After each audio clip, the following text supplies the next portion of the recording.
Hi, today I'm going to discuss about how to make deep time theology. Actually, in Christianity, we have rich theology. Most of the theologies are made so well with brilliant minds, but still they are confined to only human interest. And also, they are built on a shallow time, uh, 5,000 years old at the maximum. Because Christianity assumes that there is only one incarnation of Jesus Christ. He was born only one time in history and he died and he saved humanity. So that is shallow time theology. When we focus Homo sapiens alone, humans alone, it's naturally shallow. While the universe is big, large, and deep time we are talking about. It is not 5,000-year-old universe, 15 billion years. That is what we learn today.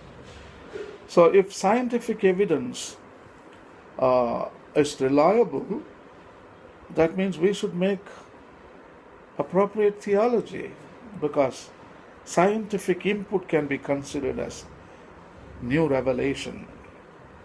Hubble telescope captures the birth of stars, the death of stars, supernovas, quasars, pulsars, black holes. 2,000 years ago, the people, those who lived in Israel, they didn't hear these words and they never know what was going on in the larger universe. But today, our eyes have seen the images on television and movies. So it's a new kind of revelation. Bible is not a closed book. We need to open it and add more pages. Not pages, revelations. Each day and each minute is a revelation of God. We need to write. We need to write Acts of the Apostles. It doesn't end the Bible. It goes on and on and on. So, deep time theology makes sense about our universal God, Jesus Christ. He's the firstborn of all creation. Galatians 1:15. He was the Word. In the beginning there was the Word. We read in John. That means our theology should be appropriate enough, at least justifiable in space and time. So let us stretch out from shallow time theology all the way to the deep time theology. So many people ask question, what was God doing when the galaxies were forming? What was God doing when the Big Bang was happening? What was God doing when the first light was born? What was God doing when planets were born? What God was doing when the first unicellular organism was born? What was God doing when the multicellular born? What was God doing? The invertebrates appear on earth and vertebrates appear on earth. Amphibians, fishes, reptiles and mammals and birds. What was God doing anyway? During the extinction time, when dinosaurs suffered martyrdom, did God leave them alone? Or was with the dinosaurs suffered, died? Was he really God of Emmanuel? Was he Emmanuel? So the lot of questions we can answer in the deep time theology space.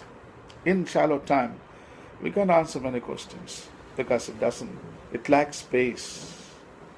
for questions and answers. But in deep time theology, you have space enough for questions and answers. We can bring the whole story of the universe to fit inside. Anyway, I believe Christianity can do that because Bible is full of resources for making of deep time theology. But before Christianity, somebody already made it.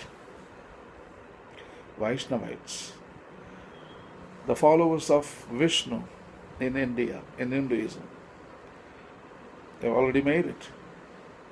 Because for them, from the beginning, they didn't believe in the shallow time theory, like 5,000-year-old universe, only humans exist on the planet Earth. But somehow, great Hindu minds, they really thought this universe is not 5,000 years old. It must be millions of years old. Yugas, they called it in Sanskrit. Satya Yuga, Treta Yuga, Dwapara Yuga, Kali Yuga. These are the names they gave to yugas. They are like epochs, they are like eras, they are like periods, they are like eons.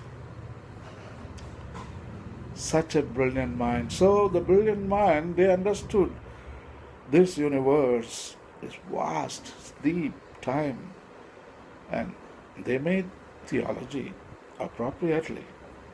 Their theology is deep time theology from the beginning. So I want to give you the model, how they made it and how do they see the involvement of God in the history of the universe. So it's just an example I would like to give you.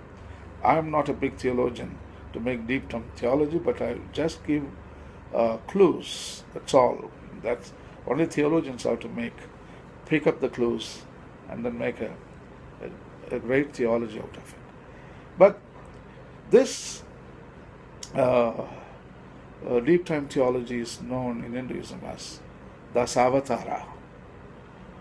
Dasavatars means 10 incarnations. So in shallow time theology in Christianity, we understand only one incarnation. That is Jesus Christ born as a human being. But in 10 incarnations, the story of the Dasavatara talks about 10 incarnations of God, the Vishnu. In other words, 10 incarnations of Jesus Christ, you can say, in Christianity. So this God was with the universe all the time from the beginning, as a matter, as an energy, as first stars, as black holes, pulsars, the first planets. He was the manifestation. God was the manifestation. Everything is a representation of God. That's what Bhagavad Gita says. Everything is a revelation, manifestation of God Himself manifested. This universe, in other words, is God. So anyway, in Sanskrit word, avatars or incarnations of Vishnu are, according to the most popular classification, 10. The 10 chief incarnations, however, are of a more special type, for in them the full essence of the God is believed to have taken flesh to save the world from imminent danger of total extinction. Today we know that there were 8 or 9 mass extinctions followed successively by 8 or 9 evolutions or speciations by natural selection over 4.5 billion years, that is the age of our planet Earth. Fish, amphibians, reptiles, birds, mammals, in different stages, they evolved. They suffered mass extinctions. The Vishnu God with them. He suffered passion with them. He suffered death with them. And he suffered annihilation with them. At last, he rose with them. Resurrection. Passion, death, and resurrection. The Christian theme fits beautifully well in the Dasavatara story. In fact, Dasavatara story talks about it. God was with the fish because first one to appear on planet Earth as a multicellular form was the fish. Therefore, fish could better understand God if God was a fish. Amphibians could better understand God if God was an amphibian. Reptiles could better understand God if God was a reptile. Birds could better understand God if God was a bird.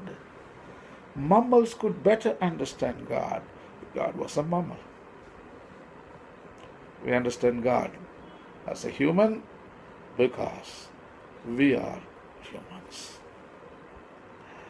So anyway, I'm going to show you how this passion, death, and resurrection, in short we call soteriology, it's a salvation history, how God played his role as a savior. That is what the highlight of this Dasavatara story. So I'm going to talk about those 10 incarnations of that Hindu god Vishnu. And you can imagine at the back of your heads our own Christian story. So there are the incarnations of Vishnu in geological time scale. The fish, that was the first. The fish known as Matsya was Vishnu's first incarnation. The fish was rescued. Extinction going on. Big mass extinction, disaster, catastrophe, natural event. The fish was rescued by Manu from being eaten by a large fish. Manu looked after it while it grew, then released it in the ocean. In return, the fish warned Manu of a catastrophic flood. It helped him build a boat on which he could save seeds and animals to repopulate the world, and vowed the boat and towed the boat to safety. The fish also saved the Vedas from the flood. Science tells us that it was fish that first to evolve. So in the story, the Manu, that is the Vishnu god, that is the Vishnu's incarnation as a fish. His form was a fish, and he saved the fish. So, first mass extinction gave rise, or the disaster was almost 85% of the fish species. But Vishnu's Matsya incarnation have saved at least 15% of the fish, and those ones gave rise to new species. Later we know as amphibians. That is resurrection part. The first passion, death, and resurrection was amphibians. The fish legend first appears in the Brahmanas, and the Noah's Ark theme suggests Semitic influence. But they sound both. They are both parallels. The second was the tortoise, known as Koorma. Many divine treasures were lost in the flood, including the ambrosia, the elixir of immortality, in Sanskrit known as Greek Amrita, with which the gods preserved their youth. Vishnu became a great tortoise and dove to the bottom of the cosmic ocean. On his back the gods placed Mount Mandara, and twining the divine snake Vasuki around the mountain, churned the ocean in the manner in which an Indian dairyman churns butter, twirling the mountain by pulling the snake. From the churned ocean emerged ambrosia, various other treasures, including goddess Lakshmi. Scientifically, this could be attributed to the plate tectonic activity of the earth, resulted in catastrophic events that killed almost 90% of the amphibians. That is passion, death again. The soteriology element is embedded in each incarnation. However, Koorma incarnation saved the 10% of the amphibians that gave rise later to a new species of organisms known as reptiles. That is resurrection part of it. So Vishnu God, taking avatar of a turtle, he suffered passion, death, and also resurrection. The third incarnation was a boar, Varaha. A demon, Hiranyaksha, cast the earth once more into the depth of the cosmic ocean. Vishnu took the form of an enormous boar, plunged into the ocean, and killed the demon. And then he found the earth in the form of a beautiful woman, whom he carried back up to the surface on his tarsus.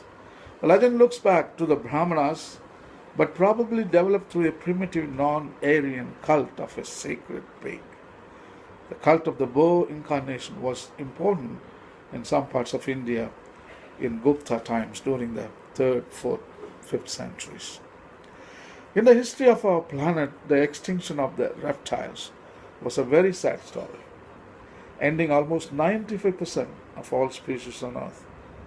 The destruction came in the form of an asteroid slamming into the Earth. However, Vishnu's Varaha incarnation could save 5% at least of the organisms, which later gave rise to an entirely new species called birds. The fourth incarnation was a man-lion known as Narasimha or Ugraha Narasimha. Another demon, Hiranyakashipu, had obtained a boon from Brahma, ensuring that he could not be killed either by day or night by god, man, or beast. Hiranyakashipu, the twin brother of Hiranyaksha, dethroned the god Indra and proclaimed himself king of the universe. Thus safeguarded, he persecuted gods and men, including his own pious son Prahalata. When Prahalata called on Vishnu for help, the god burst from a pillar of the demon's palace at sunset, when it was neither night nor day, in a form of man and of lion, and slew Hiranyakashipu. Narasimha was worshipped as a special divinity by a small sect known as Ishtadevata, and was often depicted in sculptures. When a mass extinction happened during this time, 75% of the bird populations were destroyed due to the excessive activity of volcanoes from deep within. That is what Varaha avatar is all about, going deep inside the belly of the planet. But Varaha incarnation saved almost 25% of bird species that gave rise later as mammals. Again, here we see the passion, death, and resurrection event. The fifth incarnation was the dwarf Vamana. A demon named Bali gained control of the world and commenced a course of asceticism by which his supernatural power so increased that he menaced even the gods.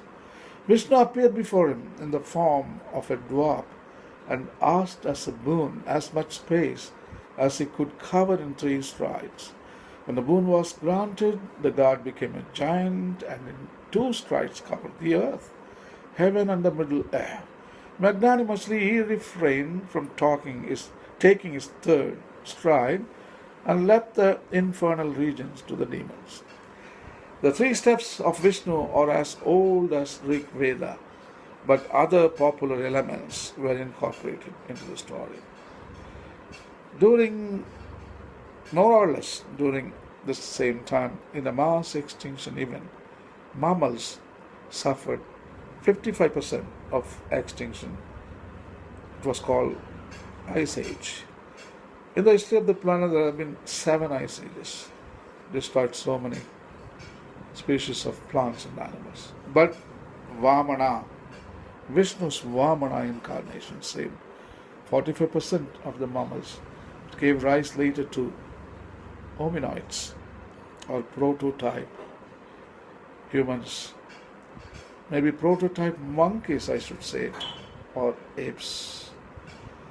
So now we talk about the 6th incarnation. It was called Parashuram, Rama with the axe. Vishnu took human form as the son of Brahmin Jamadagni. When his father was robbed by the wicked king Kartavirya, Parashurama killed the latter. Jamadagni was in turn killed by the sons of Kartavirya, after which the enraged Parashurama destroyed all the males of the Kshatriya class 21 times in succession. Parashurama incarnation saved hominoids. He slayed the bad hominoids and he saved good hominoids from another mass extinction caused by plate tectonic activity, gave rise to hominoids. Hominids this time, sorry. So, hominoids suffered passion death and they gave rise, the resurrection, to hominids or first human beings. As I told you, hominoids, it's a big category including monkeys and apes, but here exclusively humans. Hominids includes only humans, not monkeys, not apes. The 7th incarnation was Rama, Prince of Ayodhya and hero of the Ramayana. Vishnu incarnated himself in this form to save the world from the oppressions of the demon Ravana, the evil ruler of Sri Lanka.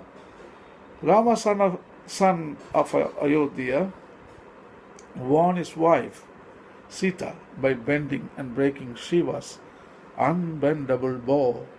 He was banished by his stepfather for 14 years to the forest where Sita was abducted by Ravana. After many adventures, Rama killed Ravana, won Sita back, returned to his kingdom, and reigned for 1,000 years. Rama is usually depicted of a dark hue, often bearing a bow and arrow.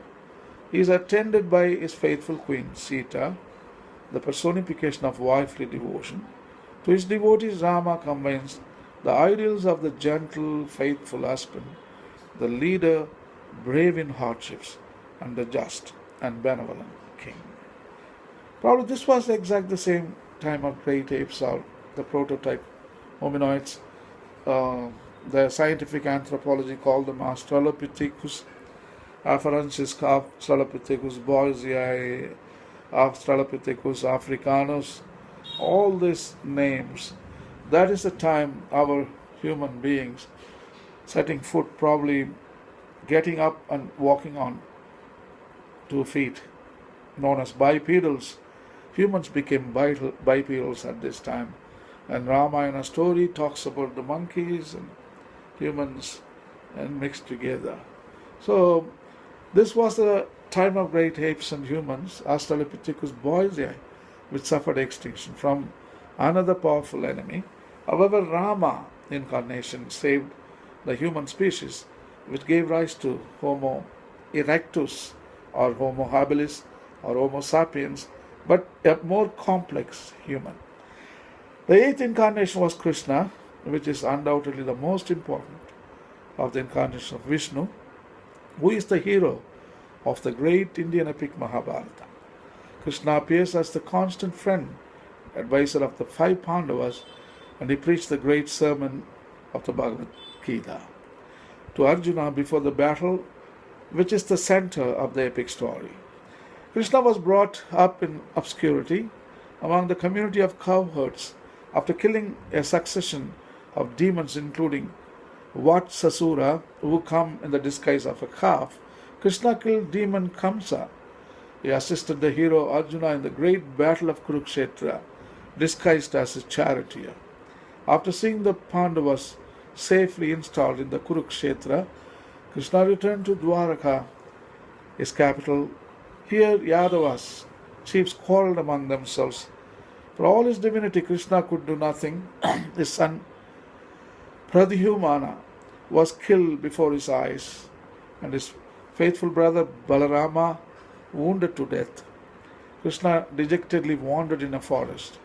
A hunter spied him through the undergrowth and mistook him for a deer. An arrow pierced his heel, which, like that of the Achilles of Romus Iliad, was his own vulnerable spot, and he died.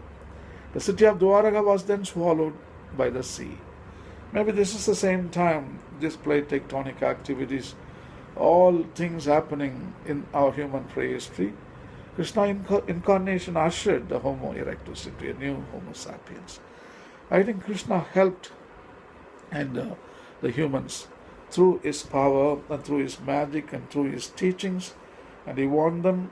And probably the hunters and gatherers, they found a new way of life. They are settled. They began to build villages. They began farming. They began cities, trade. So all these things happened during this time of Mahabharata. During the 8th incarnation of Vishnu, cities flourished, agriculture flourished, trade flourished, humans flourished in dharma. So that is what the 8th incarnation is all about. We see here the same soteriological element like passion, death, and resurrection, suffering, and joy. All those elements we find in the 8th incarnation of Krishna. The 9th one is the incarnation of Buddha, known as Gautama Buddha. Vishnu's 9th incarnation was not identified until the 3rd or 4th century AD. In the earliest accounts of it, Vishnu was said to have assumed this avatar in order to convert demons to Buddhist beliefs, with the intention of weakening them in their war against the gods, or to mislead sinful mortals so that they would receive their just punishment. Later, a more positive reason was suggested. According to most theologians, the god became Buddha in order to delude the wicked, lead them to deny the Vedas, and thus ensure their damnation. Jayadeva's Gita Govinda, however, which contains one of the earliest lists of incarnations, states that Vishnu became Buddha out of compassion for animals, in order to put an end to bloody sacrifice. At the same time in the Bible also we read in Hosea 6:6, chapter 6, verse 6, it is not the sacrifice, it is mercy. So that is the time I would talk about some 2500 years ago. Between 300 BC to all the way to 1000 BC, I think this was the predominant cult. Like Mahavira, Buddha, all talking against animal sacrifice. Even the Old Testament prophets like Isaiah, Jeremiah, Hosea, all talking about against animal sacrifice. Even in Tamil Nadu, at the same time, Dravidian literature, Imperum Capium, the big and the small Capiums, they all talk against animal sacrifice. Even Jesus Christ talks about animal sacrifice. Don't kill the lamb. Rather, I give my life to lamb, sheep. I will never kill sheep. Ashoka, that rate between 300 BC, almost 3rd century BC, So he was writing his rock and pillar edicts inscribing animal sacrifices is banned. So this was the predominant theme in the 100 BC to 1000 BC, I would say. So at the same time, Buddha's incarnation took place. And Buddha incarnation tries to bring out Homo sentience, the goodness, the compassion in each and every one of us. Not to kill animals, rather love animals. So Buddha symbolizes becoming human being. So the 10th incarnation also we see passion, death, resurrection in the form of the new positive altruistic feelings, I would say kindness, compassion, empathy. So Buddha incarnation talks about a new human and still continues desperately the struggle between the man and the natural world. But still if we are living in enmity, the natural world and us, but still we are becoming better. There is no doubt, and we will become a compassionate, a good human species. The last incarnation, the 10th and the final incarnation, would be Kalki, and is still to come. Vishnu will appear at the end of the present age, the Kali Yuga, which began in 3000 BC and will last 432,000 years. In its final years, humanity will face a breakdown of civilization and a loss of spiritual and moral values. At the end of this dark age, Vishnu will appear in the form of a man mounted on white horse with a flaming sword in his hand. He will judge the wicked, reward the good, and restore the age of gold. It is said that many simple Hindus take the Kalki very seriously and long for his arrival, just as old-fashioned Christians look forward to the second coming of Christ, the Parousia. Christian parallels have been found, especially with the horseman of the book of Revelation, but the main inspiration of the Kalki may have come from Buddhism, which taught the coming of Maitreya Buddha long before the Vaishnavites devised the Kalki. Zoroastrian ideas may also have helped in the formation of the myth. Vishnu's status as the universal God of whom all other gods are aspects or emanations appears as early as the Bhagavad Gita. The sacred text reads, I am the beginning, the middle, the end of all creation. I am the source of all that is to be. I am the glory of the glorious. I am the victory. I am the courage. There is nothing that can exist without me. There is no end to my holy powers, and whatever is mighty, fortunate, strong, springs from the portion of my glory. The earliest version of this doctrine is contained in the Bhagavad Gita, wherein Krishna reveals himself as the ever-active Godhead incarnate.